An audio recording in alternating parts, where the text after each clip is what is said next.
beside the River Cherwell. Just cruising down the Oxford Canal with our friends, Mustafa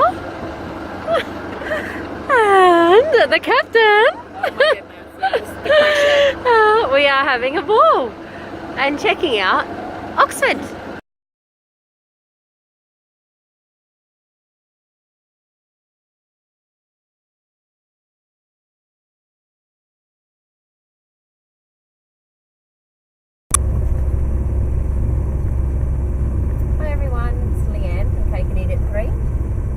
Taking a beautiful drive through Wales at the moment, and I just wanted to have a quick chat about the first 2 days back on the road, getting Betsy the camper van, and just let you know the things that we give 3.5 months last year, so we knew the van. We did for anyone who's buying a van for the first time, be sure to check out our blog piece on buying a van or motorhome in the UK, which is on www.cakeandeatit3.com.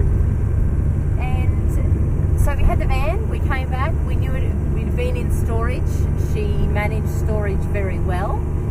It got very, very cold over winter, like it was their coldest winter in 35 years or something equally as crazy. So basically, batteries, we knew we came back, both the leisure battery and the driving battery needed to be replaced. Now, on average, and without sort of going crazy about shopping around, you'll pay roughly £85 for a battery. So we had to get 2 of those, which we had already calculated in. As soon as we hit the ground and before we picked up Betsy, we had already organised the insurance, which we do through HIC, which are like a brokerage firm and find you the best one to go through. So we did that. We then organised the vehicle to come off sawn. So when you sawn a vehicle in England, it basically means that it's not on the road. So it's not registered, so to speak. But in order to re-register it, you don't have to go through a whole big process.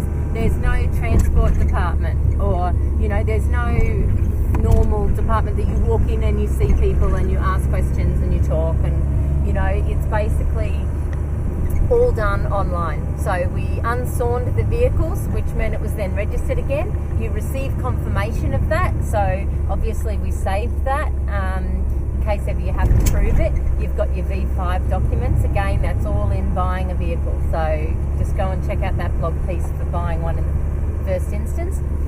And so we had our registration, we had our insurance, we had the batteries. So they were the ones that we knew straight away and had factored in, along with a tune of the vehicle. So we already had someone great that we knew we could take the car to, that did the air filter, oil filter, checked over all the tyres. We also check our spare tyre and make sure that the bracket holding the spare tyre comes down and up prior to you taking off, because they can get rusted, particularly if the vehicle has been used during the winter months, because they put salt on the roads. So we checked that and made sure that that's not going to become an issue should we need to get that down on our travels. So we did all that. Absolutely gold star. Good girl, Betsy. She was totally fine, and yeah, we got the green light to go. So we took off, and the first thing we established was some of the electronic stuff like chargers or whatever that were on board that we were using didn't handle the winter months well. So if you can remove them from the vehicle, that's a good idea while it's being placed in storage. And our inverter, which was not very old and worked perfectly fine last year for 3.5 months, for some reason it's not working. Everything else is, so we will look into that and maybe contact the manufacturer and say what the. So we're on the road now. We spent the first night with our lovely friends Sarah and her daughter T. where we have been in contact with them for quite some time online through World Schoolers, a very big group of families travelling the world and educating their kids while on the road. And it was so fantastic to spend the time with them at where they're based at the moment. It's never too permanent with a world schooler, but that where they are, and really get to know them on a more personal level than just online. And we really, really love those connections while we're on the road. So I just thought I would show you a bit of our baby Betsy and a bit of more van life, which obviously we do every day, but we don't think that that's necessarily something that everyone wants to see, but it's pretty cool. This is our baby girl, and there is a hidden Miss B in the back who's terribly excited to be doing some schooling on the road. And there she is, as Mum gets to learn her Osmo Pro or Osmo Plus. So I am learning as I'm going, so I do apologise if you suddenly get some wide angle shots.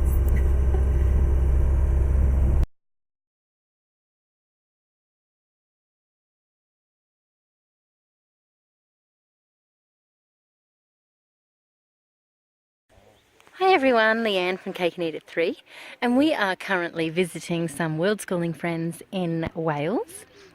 And they have done the amazing adventure of building a yurt. And it is so cool, I wanted to share it with you.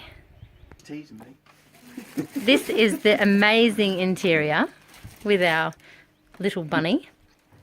Absolutely gorgeous. And we've just heard the amazing story of it being erected. And hats off to both Sarah and Mike. What an effort. And look at this stunning... There's Mr. Archie. Hi Archie. Hi. And I am just so impressed and so excited to come and meet them and see this amazing job they've done. And what an adventure. Sarah? What an adventure. Yes, yes it was. It is, it still is. We're still learning. Oh. There's still lots that we learn. Like, every time the seasons change or something goes wrong, we're like, oh! So it's all a big learning curve, but yeah, Well, we're so happy to be here. It's lovely to have you.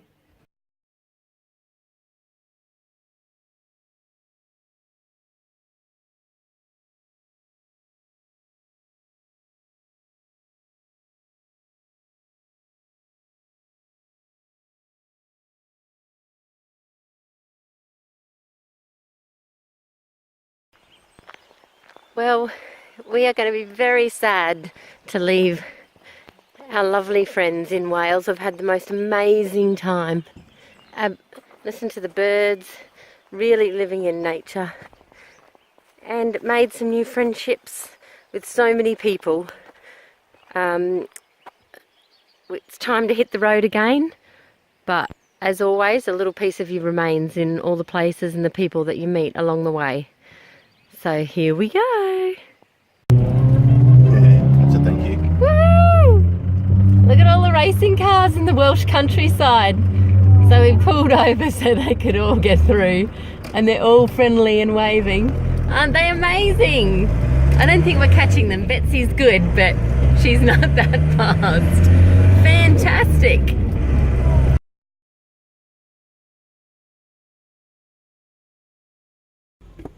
So we've just driven from this area here up through here, all the footage that you would have seen, and we're currently at this little town, which I'm not even going to begin to start to try and pronounce. It is absolutely stunning, and we have arrived on market day. So I have taken some pictures as we try to make our way through the town, and it is beautiful. A nice stopping point, easy parking.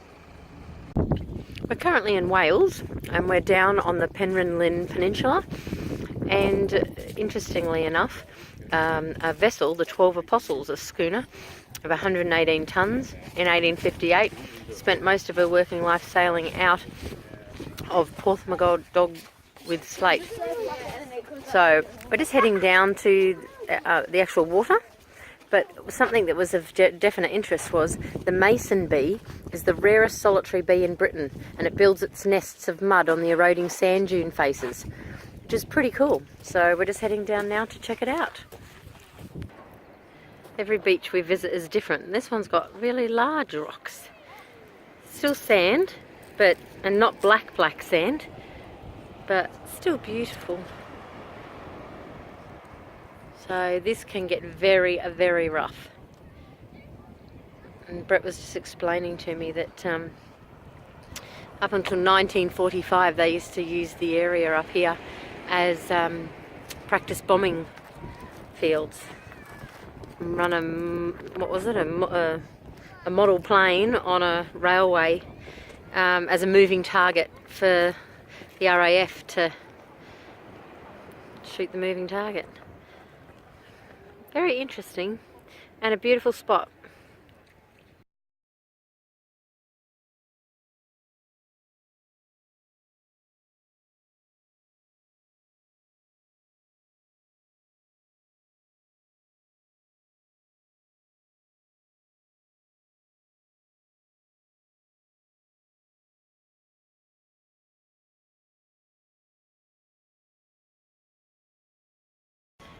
Okay, so we're still in Wales and we are looking at the world's longest town, the longest name of a suburb or town in the world. Now, they tell me that Welsh is phonetic sounding and we should say the letters exactly as they are. Barholedoliman. Now, what you're looking at actually says the church. Oh, I'll bring you down here, hang on. There we go. The Church of Mary in the hollow of the White Hazel near the Fierce Whirlpool, and the Church of Tsilio by the Red Cave. Who would have thought?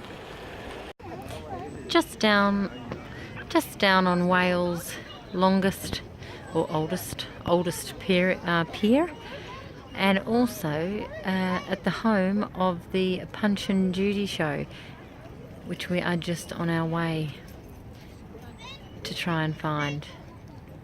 But a beautiful walk out here. It's got every arcade game known, mainly for smaller kids, you know, not our age, our child's age. But yeah, it's still a beautiful walk out here. Parking was a bit of a bugger. We're on a Sunday, which probably has not helped that. But yeah, so let's go find Punch and Judy.